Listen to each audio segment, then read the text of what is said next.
It's time to see the empire that they are fighting against. The 10,000-year queer empire. First, music playing already. Yes, because I think, as was hinted in that previous segment, the alphabets are trying to co-opt the entire calendar for celebrations of themselves, and this has nothing to do with narcissism. Nothing whatsoever.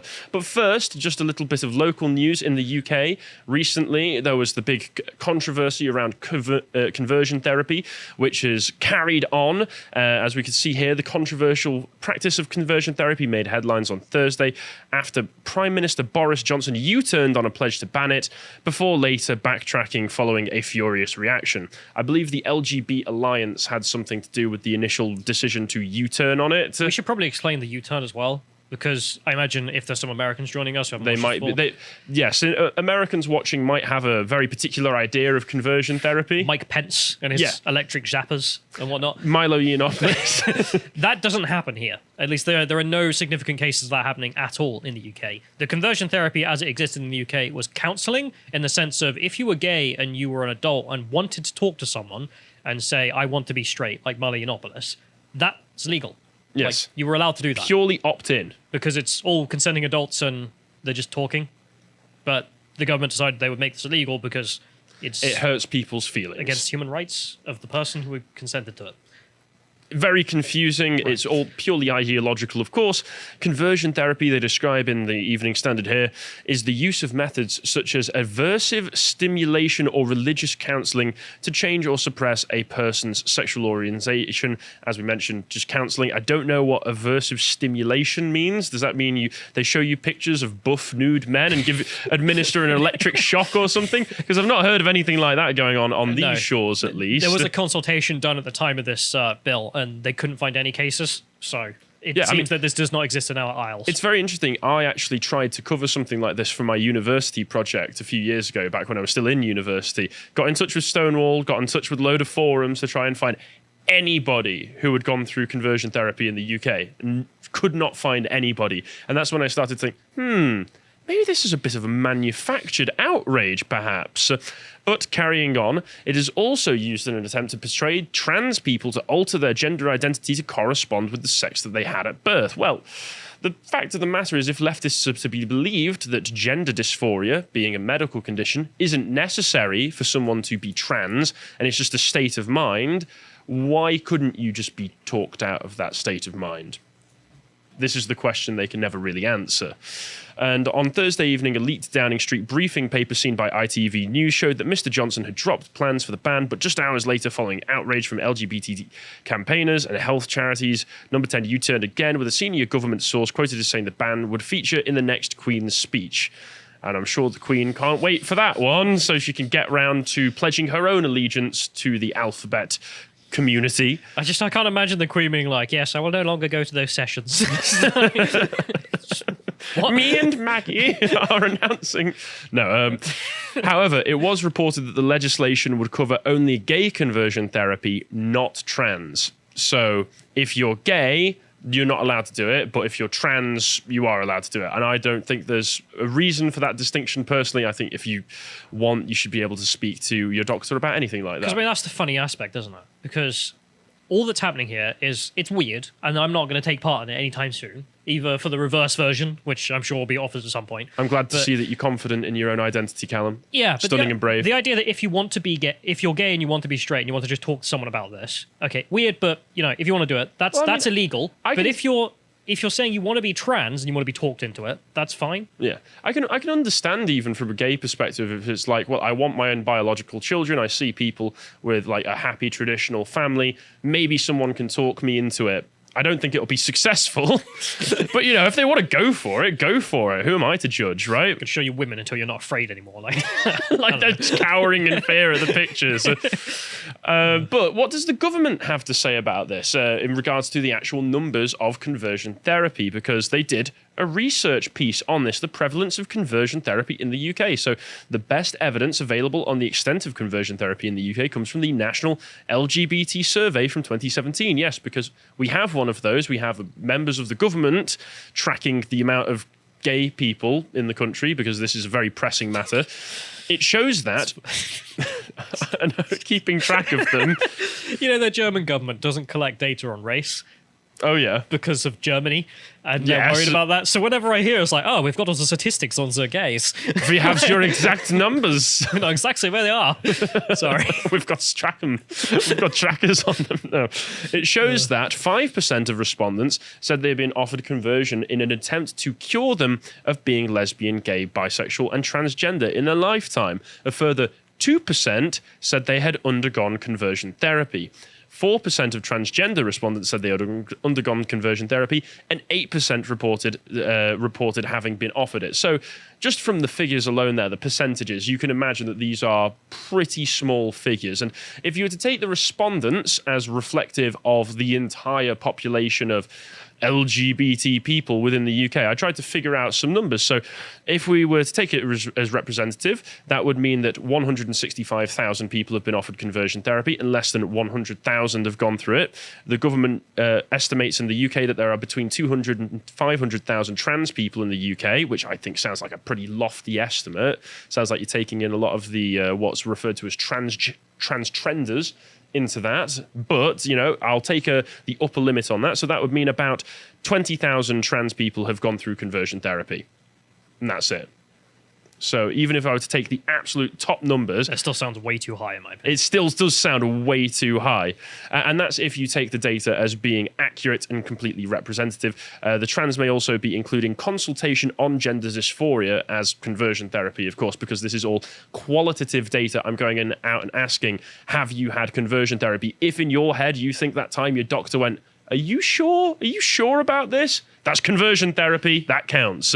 So there you go. But the main subject of this segment is, as we pointed out before, the queer calendar.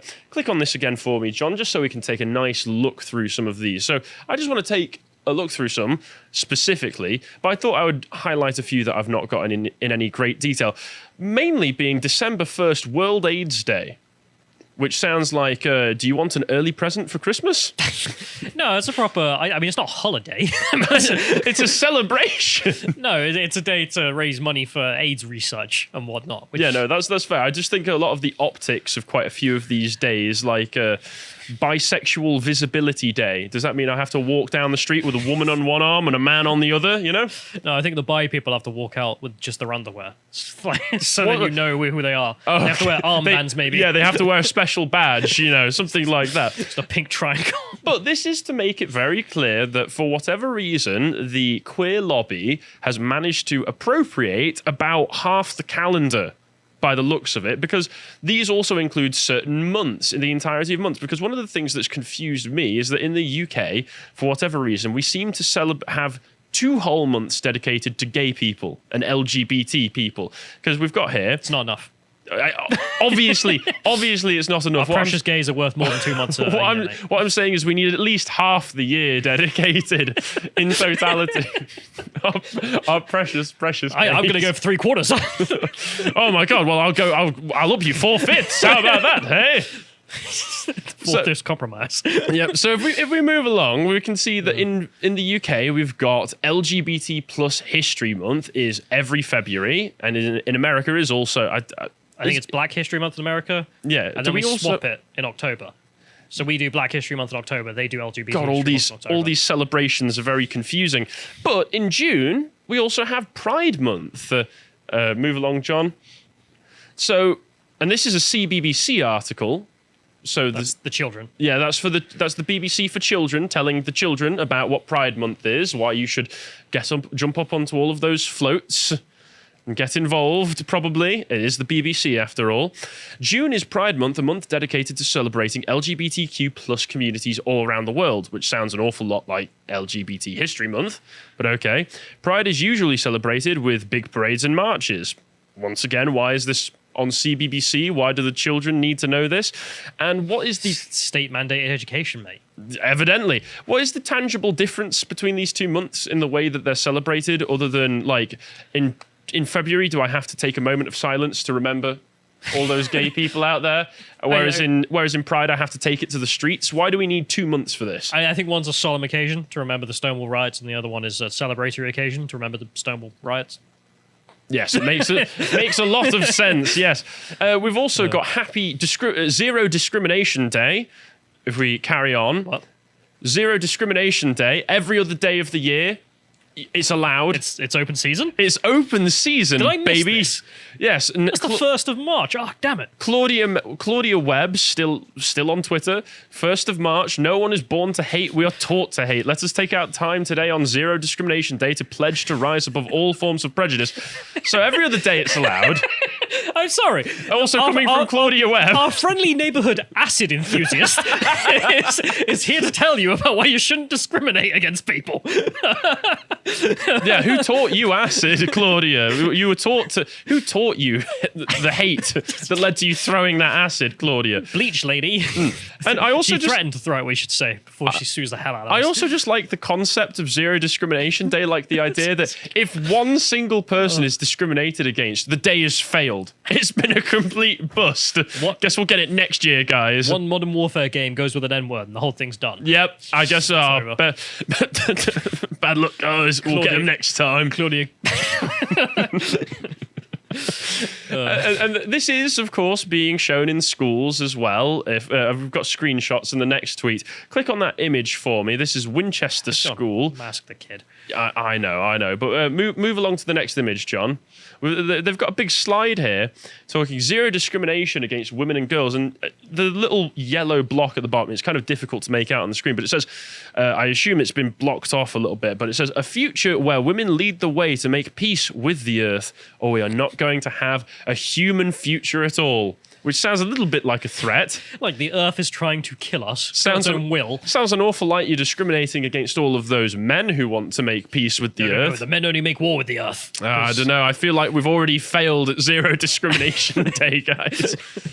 But also, just I love the framing, the idea of the earth's trying to kill the men. Where we're in an endless war, and Whereas only the women women can have to- negotiate the peace. Do the women have to jump in front as human shields? No, not my precious men. I love the charge, just like throw acid, not hate.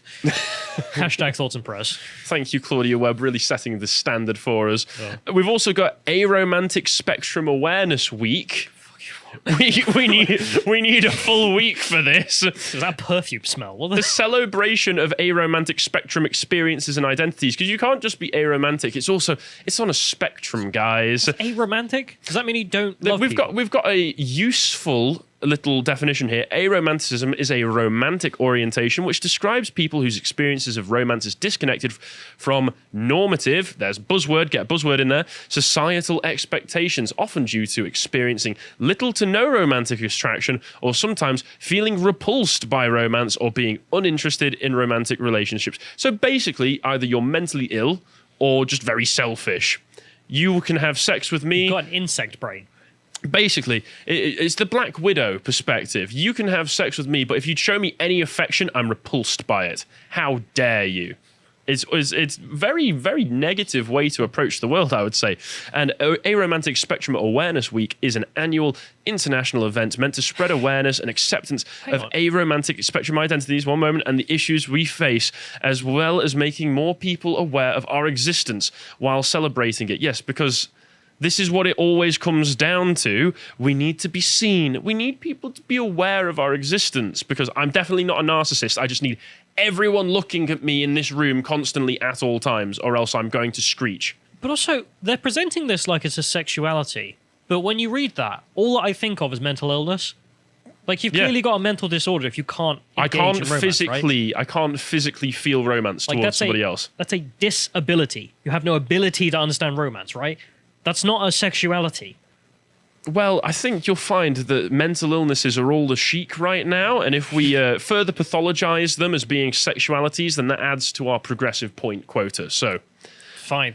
Yes, the disabled are just. If we want to examine the spectrum as well, we've got this handy dandy guide in this next tweet that I've got up here, which is aromanticism as an orientation is a spectrum, and we've got these lovely little definitions of other aspects of aromanticism, including demi-romantic, which is experiencing romantic attraction after forming an emotional bond.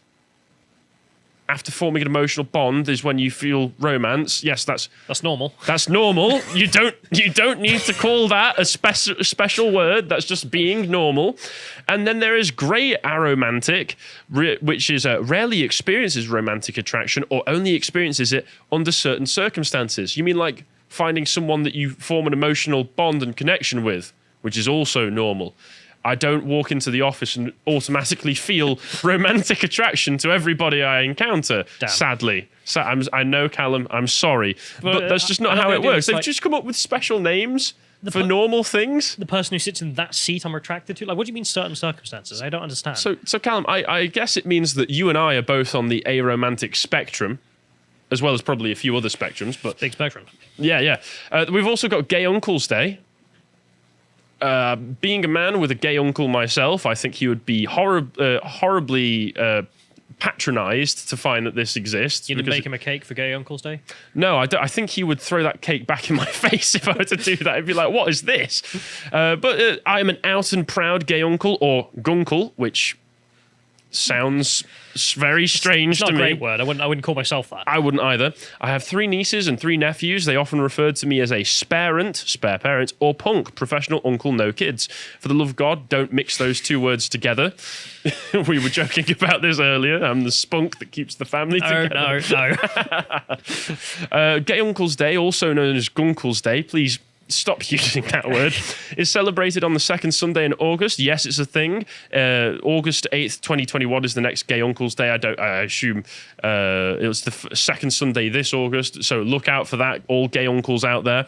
The idea for the day came from CJ Hatter of Florida, who made a Facebook post on May 8th, 2016 that said, I hereby proclaim the 2nd Sunday in August to be Gay Uncle's Day. Here we deserve a holiday of our own.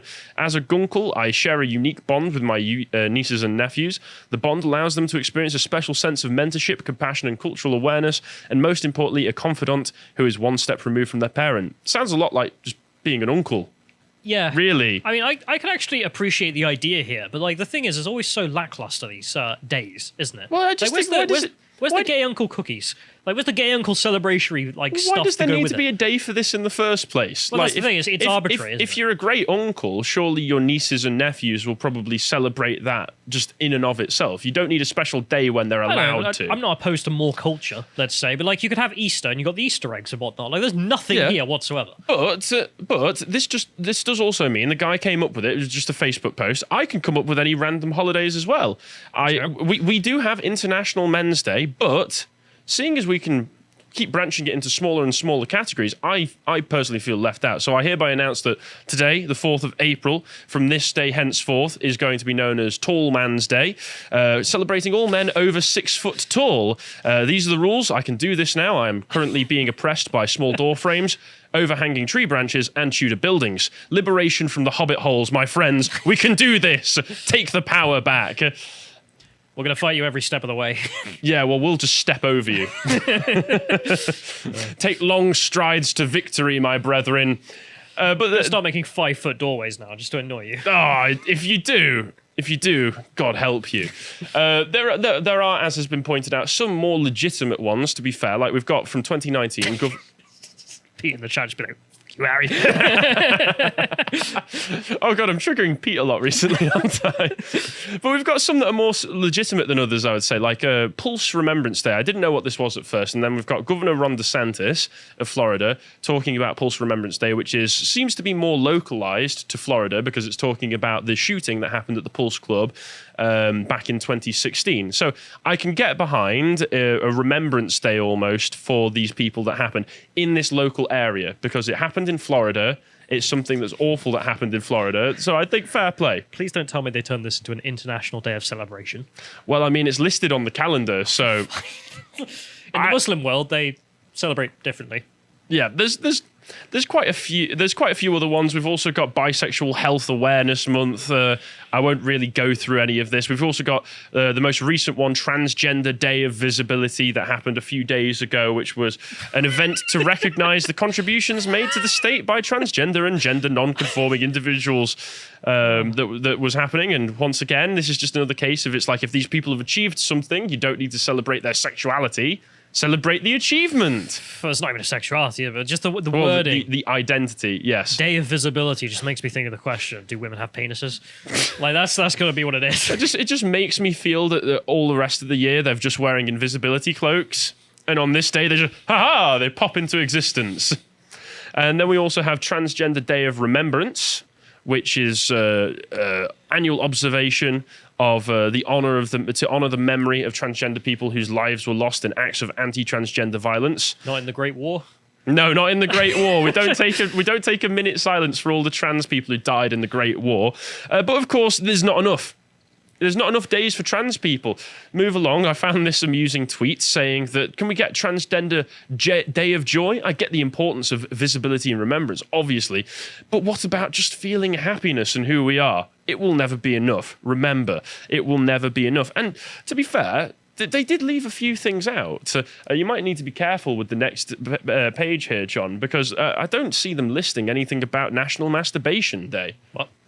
National Masturbation Day, which was also not November. Yes, the first National Masturbation Day was May 7th, 1995, after a sex-positive retailer, Good Vibrations, great name, declared the day in honor of Surgeon General Jocelyn Elders, who was fired by President Bill Clinton in 1994 for suggesting masturbation be part of the sex education curriculum for students. Hey. So they're celebrating the memory of somebody who said, let's teach kids to masturbate.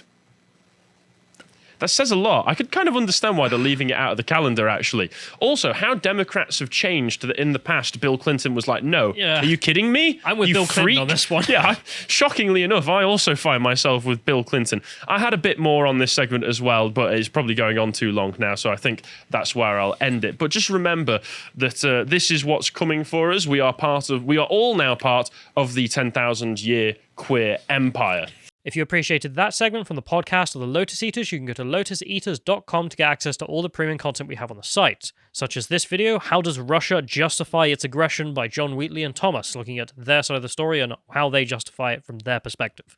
But if you also want to follow John, you can also follow him on Getter at John Wheatley on Getter. Thank you and goodbye.